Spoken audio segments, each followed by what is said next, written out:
Sit down, right there, don't go nowhere, little baby gon' shake that, little baby gon' shake that, little baby gon' shake that, little baby gon' shake that, shit, yeah, I like that, bring that, right here, sit that, right there, don't go nowhere, say yeah, I like that, bring that, right here, sit that, right there, don't go nowhere. Welcome back, we back with another reaction video. Today we're reacting to the fake UFC rise of Sean O Malley. Hate? Is this hate? This is by mixed martial academic. Let's get into it. Many stars have burst onto the scene in emphatic fashion, from Irish phenoms to flashy African strikers. But there has been no rise quite as entertaining, quirky, or contentious as Sugar Sean O Malley. But all his fans are children. He has weak, skinny legs, and he's only fought unranked cans, right? Well, let me tell you the unbiased truth. From the hands of a god, I hear my monolith born in the heart. Bro, Sean's uppercut is God's here. I'm talking about boom, lightning. The fire that rose out of it, walk through the valley of giants with no fear. This is the viral and controversial rise of Sean O Malley. Join him. You better look better than that. Please give me a challenge. I can't. He did mob. I'm a legend of my kind.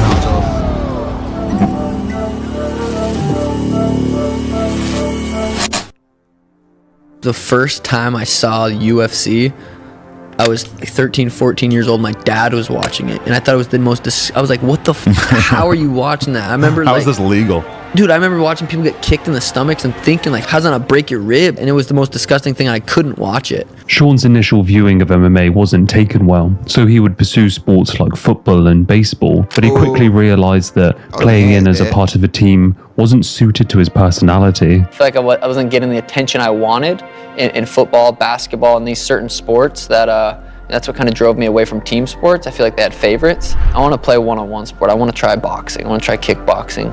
And it was in high school, so I was like, definitely we'll get chicks from this. That was one of like, the main things was, you know, I want to impress the chicks. I think fighting, that'll do it.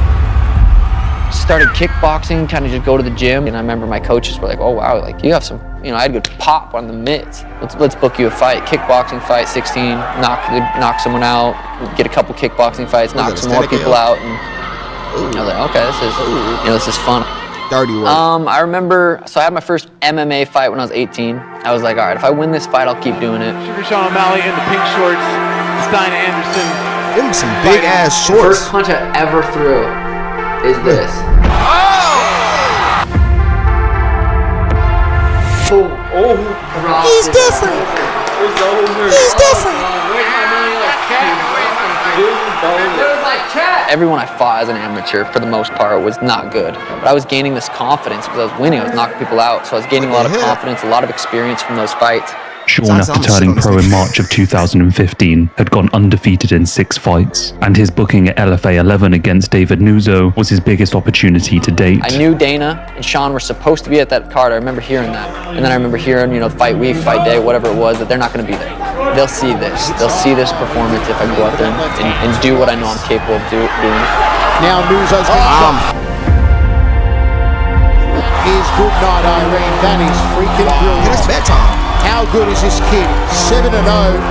Come here. A full right head kick into a spinning heel kick right to the chin. And I knew that was going to go viral. I knew the Contender Series was being tough. Sean had claimed that his performance at LFA 11 was going to be seen by Dana, whether the UFC president liked it or not, and he wasn't lying. His performance was flawless, and the ending sequence truly spectacular. The clip was algorithmically delivered, not only to the head honcho of MMA, but millions of fans worldwide. Whispers in the dark recesses of the combat sports underbelly of a skinny kid sentencing men to eternal damnation in the shadow realm in flashy and zealous fashion, one 360 spinning head kick at a time. Dana knew, along with everyone else, that this undefeated kid needed his shot in the UFC. The platform for his entrance would not be a funky fresh contract, though. No, instead the UFC brass wanted to introduce Sugar to the mainstream through the new breakout show, Dana White's Contender Series, which was in its first season, a show in which a handful of fights would take place on a Tuesday night and a limited number of contracts were handed out, not for wins,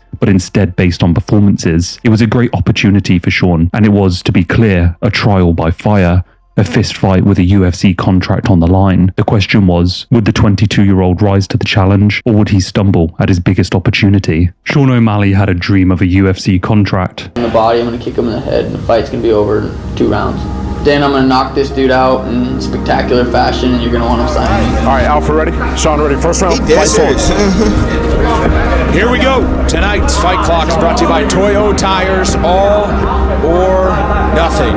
Yeah, Kashaki just getting right out of the way of this. He's hurt. Kashaki in danger here, but back to his feet. Oh, he's hurt still. He's playing it well, but he is not. He is not with it. Look at his eyes. He's still blinking. Spinning back fist. Spinning back from O'Malley. O'Malley needs to separate here. This and then this combo I throw right here is beautiful. I don't know. Ooh, look at that right hand. Boom. Boom. Boom. Boom. I saw that. Because all those shots I was landing were hard. I knew it was at To take over here. O'Malley. Oh, that's it. That is it. Sean O'Malley with a huge right hand brings Dana White to his feet. I'm looking for exciting. I'm looking for flashy. I'm looking for somebody who has that thing. Bro, he's a dog. What is that thing? Sean O'Malley is that thing. He's the guy.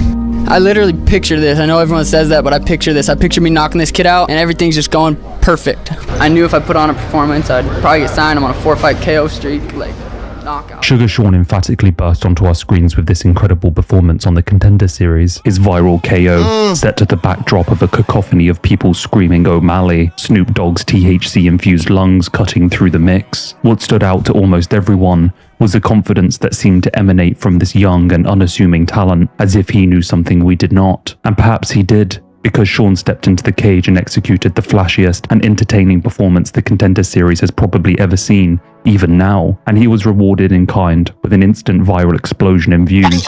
And as it stands today, the initial posting of this fight has garnered 6.3 million views. But check in all those shorts, Instagram posts and TikToks, and you're talking tens of millions of views. For context, only one Contender Series fight has surpassed this, and that is Chase Hooper's fight posted a year later. But to be fair, I think people just thought it was another Sean fight. I think it was fairly obvious to anyone who got to experience his performance in the initial week that Sean was now destined to be a star, and the UFC were not afraid to shove him down our throats. In September of 2017, he was announced to be taking on Terrion Ware at the Ultimate Fighter final show, serving as the co-main event. A pretty unprecedented thing to happen in this sport, but if anyone was built to perform under the brightest lights, it was probably that skinny and cocky kid who had declared the sugary rapture just 3 months previously. Here is the undefeated Sugar Sean O'Malley. Every fighter would love to have a quick and easy highlight reel finish to every single one of their fights. Ultimately, it's not realistic. You cannot always account for your opponent's heart and courage. With Sean's first test passed, he may have not walked away with another showstopper, but what he did do is get to show what was on the inside and prove that he can hang with top fighters in the world inside the 8-sided cage. Yeah, it was a good push. I got to show my heart. I knew I had my heart, but I had to show it to everyone, so it was a good fight, yeah. I'm going to grow from it and just become better from it. He's a very confident young man, and that was the perfect fight for him to be in tonight. You know, he was right in his face the whole time. He pushed O'Malley hard, actually hit him with a couple of hard shots, bloodied his nose up. O'Malley kept his composure, came out in the 3rd round, and put on a clinic. But, you know, it was a perfect fight for a kid at this point in his career. A little busted up. I got a few injuries. I'm just going to recover and, you know, hopefully fight. I think I heard there was a card in March here, so we'll see about that.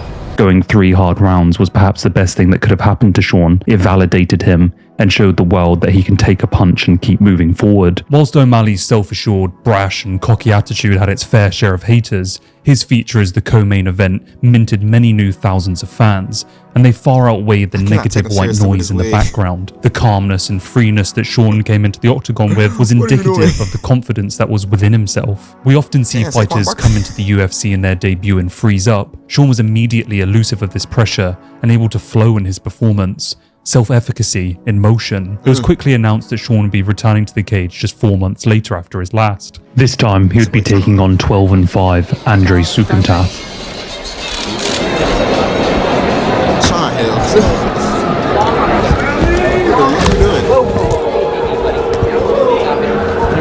man? Oh, he just tried sticking his hand in my face and, you know, doing a lot of talking and disrespecting like that, you know what I mean? Brother, people tune in because they want to see the sugar show, right? They want to see the wild stuff. They want to see the crazy stuff. It's not like I have to go out there and try to do this. It's just I go out there and do what I do, and that's the sugar show. So it just works out. Weighing in at 136 pounds. Fighting. We be looking like 3 different niggas. Sugar.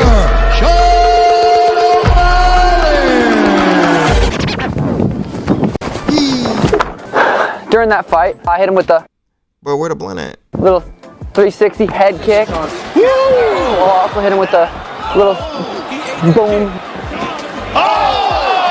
Sukumtap back to his feet. With the fucking boom. Boom, little Nuzo, hit him with that. I don't That know. was a nasty pull. Come here.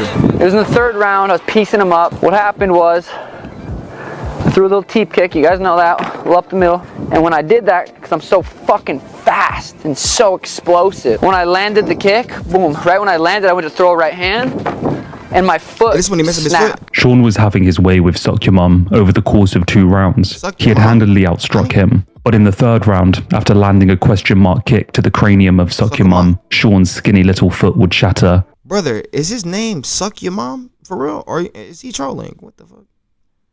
Suck.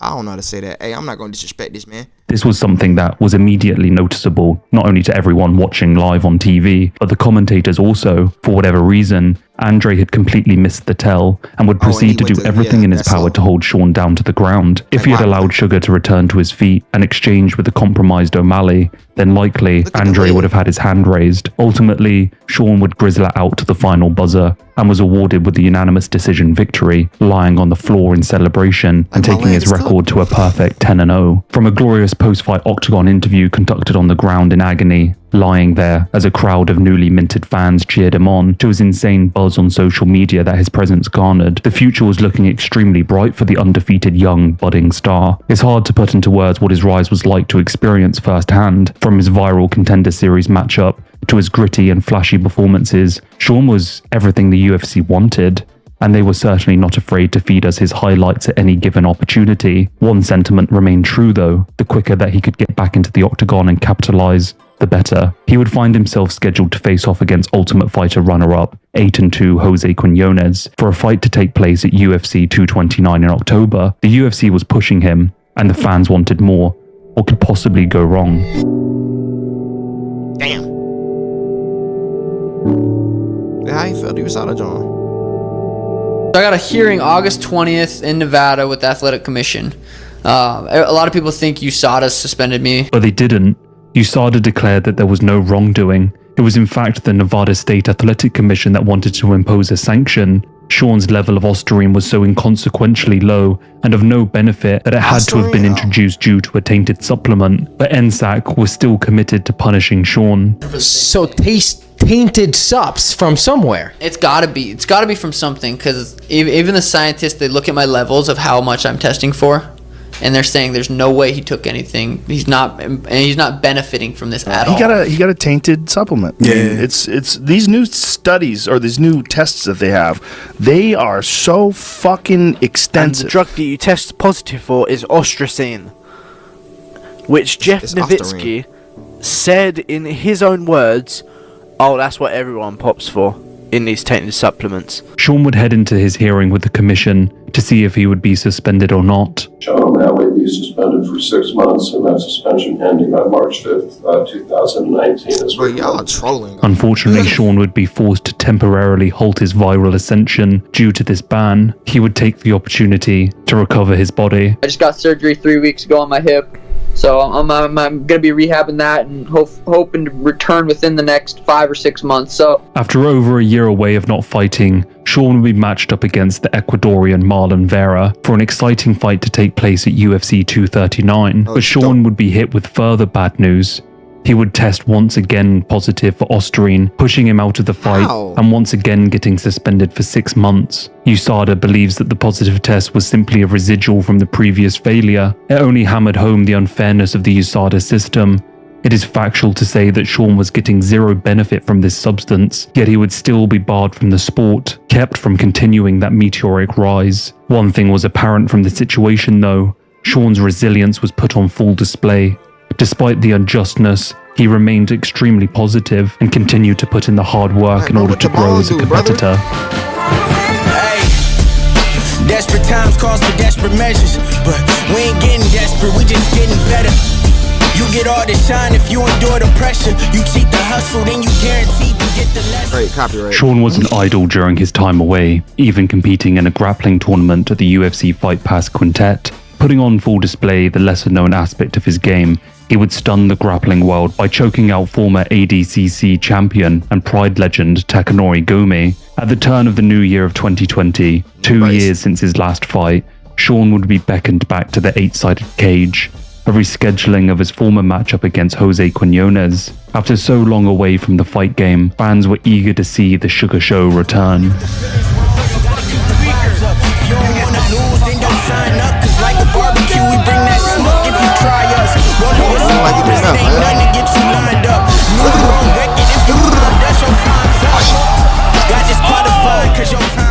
Sean wasn't wasting his lost time. 3 months later, he would return to the octagon. Oh my God! What's the mustache off that?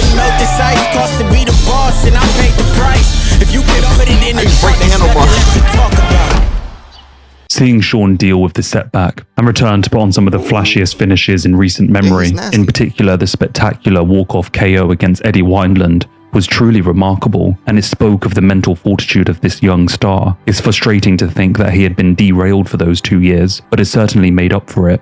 Hearing Sean talk about this time in his life really does offer you perspective on how positive his mindset is when it comes to the fight game. Truly a breath of fresh air from such a young man and such a young athlete in this ruthless and cutthroat game. When I fought Jose Quinones, it was coming back from a 2-year layoff, and it was just like, I have vivid memories of walking around, taking the dogs on a walk, and at night, every night, and just picturing Joe Rogan holding my hand up, and saying, that I won. And I have that vivid memory and feeling of when it happened, when I knocked out Jose Quinones, and it was fucking, it was like it was a pretty powerful moment with having that layoff, dealing with all that adversity, do what I did to Eddie, and I was just feeling good. I remember when I was like 16, I watched The Secret on Netflix. You ever see that? What is it? It was all about manifesting, just believing and thinking about stuff, and it happens. And I remember just like thinking about all this, and it's crazy that it's happened. And I've always thought about becoming champ and stuff, but it's pretty much the same mindset. Sean's career had gone as predicted. He called his shots, and he landed them. And as his ascent continued, so did his stardom. His matchup at UFC 252 against Marlon Vera was a massive step up in competition and afforded O'Malley an opportunity to perhaps cement his place in the top 15, a spot he had earned upon dispatching Eddie's soul. Many felt that the matchup against the Ecuadorian was the first true legitimate test. Sugar Sean O'Malley takes on Marlon Chito Vera. If you win your fight on Saturday, would you request a top contender like Jose Aldo? If I go out there and starch him, I think I get whoever I want. Is there anything that you give credit to him at all? Yeah, he's good at getting punched. I think that's what he does well. He's good at getting punched in the head. Yeah, he's down out, baby. 3 pounds in the UFC bantamweight division. Introducing first, fighting.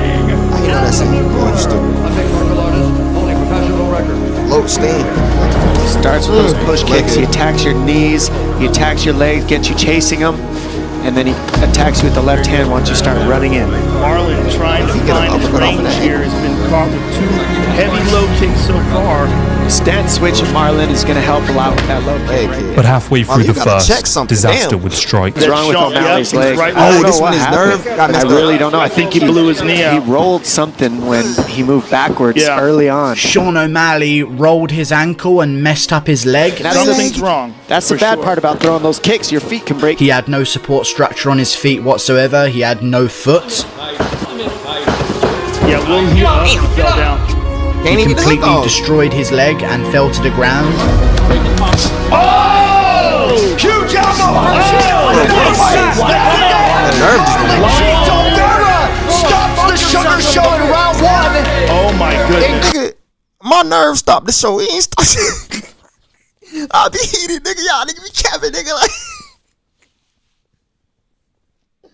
Like, brother, he checked the kick finally. He was getting busted up. Incredible contest. Oh my goodness. 4 minutes, 40 seconds of the very first round. Declaring the winner by Weak ass nerve.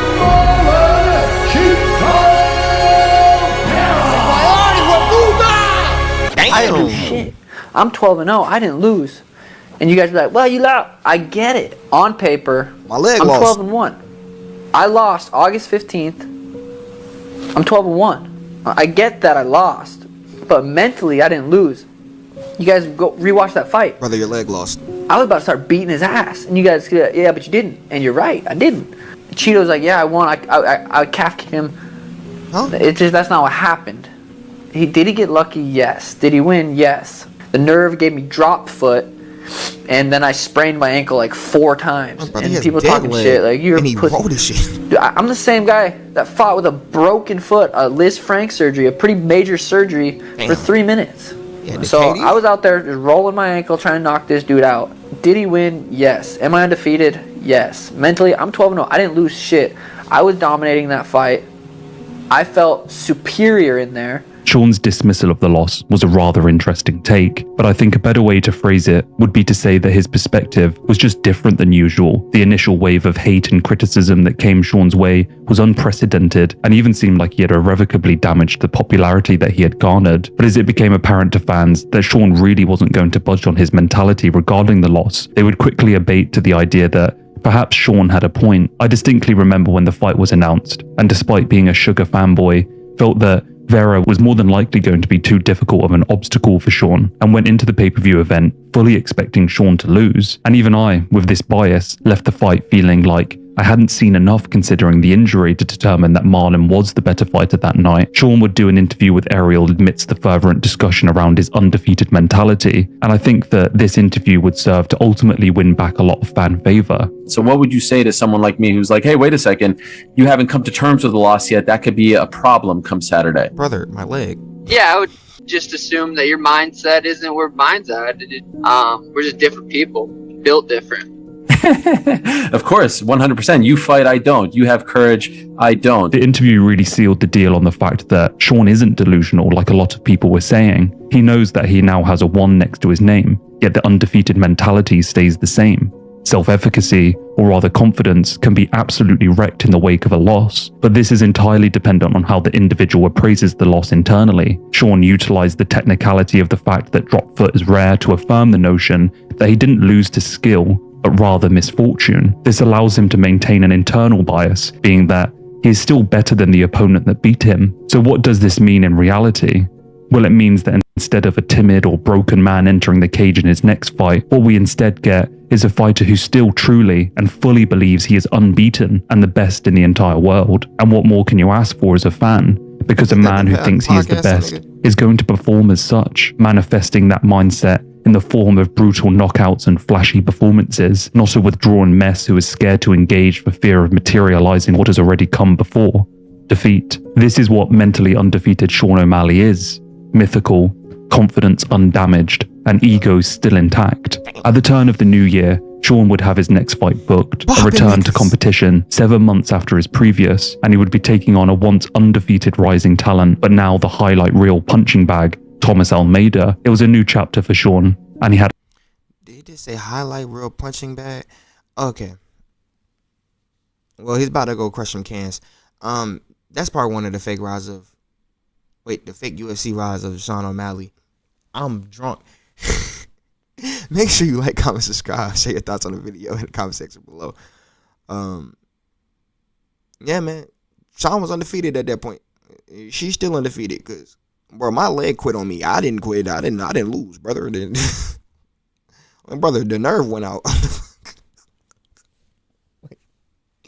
Brother, do you know the possibility of that ever happening again? Like, you're crazy. You could aim for the nerve again and he probably wouldn't do that. Like, what? But yeah, we gonna get him to crushing cans and him getting his belt. And unfortunately, doing Aljo crazy. God damn it, Aljo. I'll catch y'all in the next one. Stay safe, y'all. God damn it, Al. I'm a cowboy, can't stop me, ain't to live is to come. All this pain got me feeling the compass. See, this can't turn me into a monster. Hey, I'm a cowboy, can't stop me, to live is to come. All this pain got me feeling the compass. See, this can't turn me into a monster. I'm a cowboy, can't stop, can't stop. Hey, all that pain got me feeling jaded. Many to roll when to make it. Feel plugged into the mix, but lagging out before the update. Drop back in, different time, same location.